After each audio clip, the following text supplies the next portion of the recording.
Nə qədər qəbzli insanlar narahat edir. Hamdolsun Allaha bu gündə gəlmişdilər yenə. Bax, gəlir, yəni, mümkün deyil. Qəbzli olan yerdə köp var. Qəbzli olan yerdə əsəb var. Narahatçılıq var. Qalxır, köp diafragmanı sıxır, ürək döyüntüləri artır.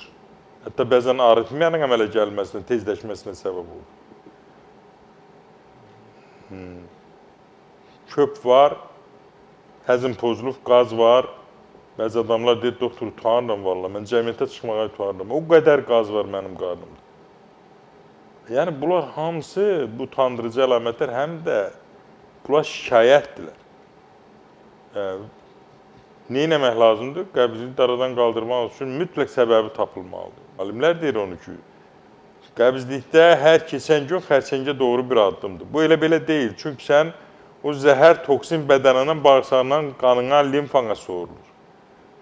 O sənin qaraciyərin işini pozur, o sənin böbrəklərin işini pozur, sinir sistemini pozur, mərkəzi sinir sistemini pozur.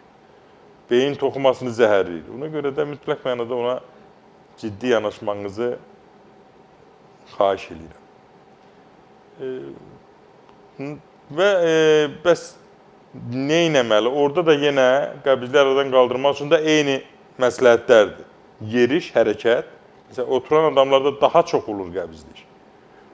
Çəkisi çox ağır, artıq çəkili adamlarda qəbzlik daha çox olur. Nəinki hərəkət edən adamlar.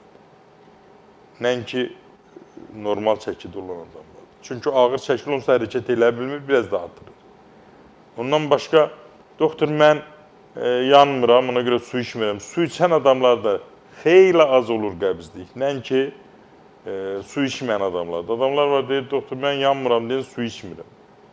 Adam da var, deyir, doktor, normal su içəndə mən normal bayıra çıxıram. Mütləq normal su içmək lazımdır. Bir də qidalar. Sərt qidalardan uzaq olmaq lazımdır. Qidalarını qatmamaq lazımdır. Mono qida qəbul etmək lazımdır, tək qida. Yeməyi qatdın bir-birinə, həzm pozulur və yediyin, xüsusilə də ət xörəkləri bağırsaq daşının yaranmasına səbəb olur və qəbzliyə səbəb ola bilir. Bu baxımdan da dediyim kimi mütləq hər zaman meyvə, göyərti, meyvələrdən də nar və armud qəbzliyə gətirib çıxarır. Alma, yer kökü, ərik qurusu, əncir qurusu, bunlar hamısı, cavalı qurusu və yaxud da özü, bunlar hamısı bağırsağı yumşaldır